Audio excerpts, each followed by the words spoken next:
Hi, I'm Unique Model, aka Shantae Renee P for Positivity, and this is a channel for love and healing. I want you to know that love begins with you, and it absolutely does. Be the love you want to see in your life, and it will come. So this is my Read My Book With Me If You Please series, my book, My Ultimate Act of Vulnerability, that is available on Amazon KDP under Shantae Powell. And we are now in chapter July 2020, and this poem is called Dear Dad, or Letter. I want to finally feel safe and loved. I've been through a lot in which I've been or felt abandoned, but the first person I felt abandon me was you. I tried to make you love me, at least in my own way, but it never seemed to work. I tried it with others, and it still did not work. So then, as early as my teenage years, I lashed out. I lashed out at your front door. I lashed out at Nana's. I lashed out in my relationships. Most of the time it was verbal, but sometimes I was violent. I've never felt safe or truly loved. I know people show love in their own way, but other people's ways were not ways I could understand, at least not until now. You made life difficult for my mom, my brother, and I. The things you did when I was younger really hurt us. I know it wasn't all your fault, but being a child, I didn't understand. Tampering with electricity, disconnecting the stove so my mom couldn't cook, changing the locks, and so on. Fighting with my mom to the point where we had no choice but to move in with Nana really impacted us. Then as we got older, you seemed to accept Deshaun more than you accepted me. And then to see you accept girlfriends dug the knife in even more. But the crazy thing is, I loved all of your girlfriends, even the present one. I didn't understand how they could love you being who you are. Then I realized they loved you the same way I loved you, because there is a quiet softness about you. You help provide when you want to, and because of that, we all loved you. I knew it would come a point in time when I needed to tell you this. I cannot fully move on until I have spoken my truth. Even though you were barely in my life, you had a great impact on my life. The place that I'm in now has allowed me to see just how much our relationship has affected all of my relationships. I have recognized this, and I hope you do too.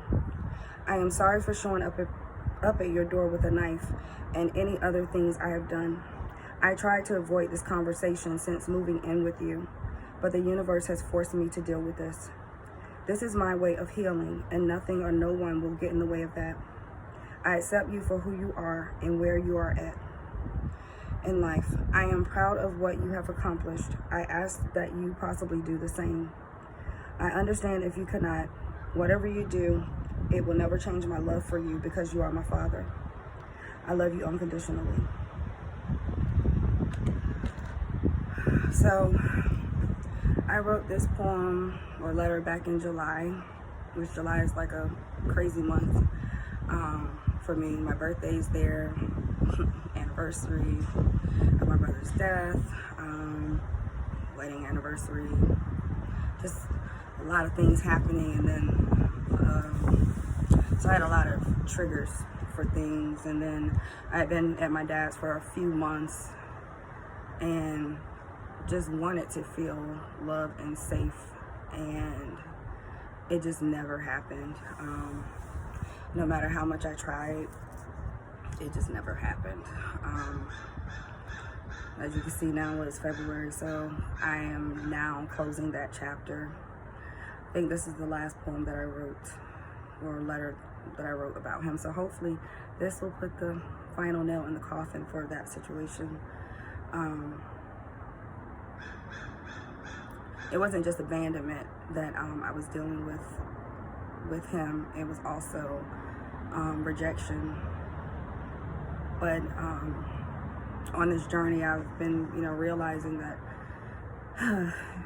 people can only meet you where they are at in their lives. So it's not, ultimately, he's not rejecting me. He's rejecting himself, and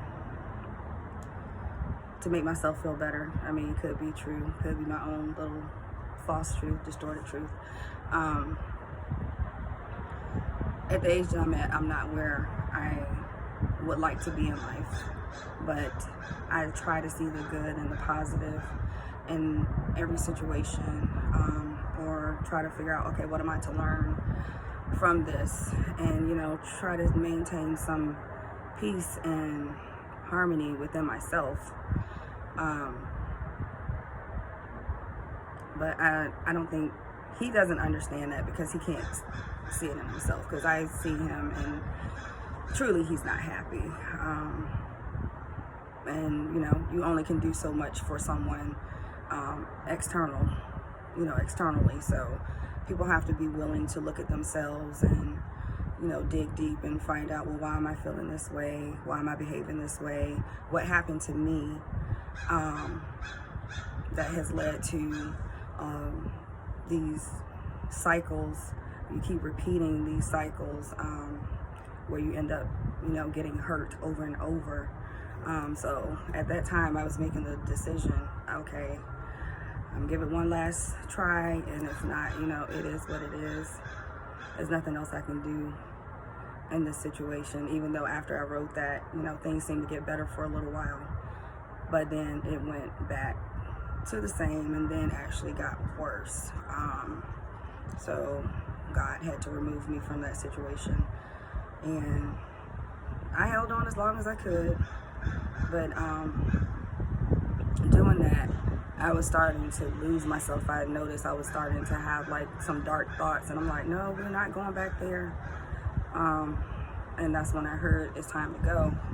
I'm like, no, if you are in a situation and you've done work on yourself, and you for the most part are living your truths and being the most positive person that you could be, regardless of what your situation looks like, and then you're around people that seem to bring out the worst in you, yeah, it's time to let those people, those situations, those environments, it's time to let them go, because all they're going to do is hinder your growth, and hinder your soul's growth, hinder your personal growth, and make you miserable. And I was just like, I'm tired. I want to get off the hamster wheel. It's time to stop. So that's what I'm doing. This is new for me. This week is actually a lot of emotional poems or letters. I'm like, oh, yeah. But you put it in the book, so you got to read it and talk about it. So that's what I have for you. Take what you need from the letter, apply it to your own situations, and then go from there and see what possibly you can use to start looking at your own life, so you can make it better for yourself and for your family, for your kids, or just like siblings or whoever, so you all can start to see positive changes. And thank you for my new subscribers, and I appreciate you, and I'm hoping that I am helping the way that I want to. And I think that's it. I'm sending you love and healing. I appreciate you. Have a good day. Bye.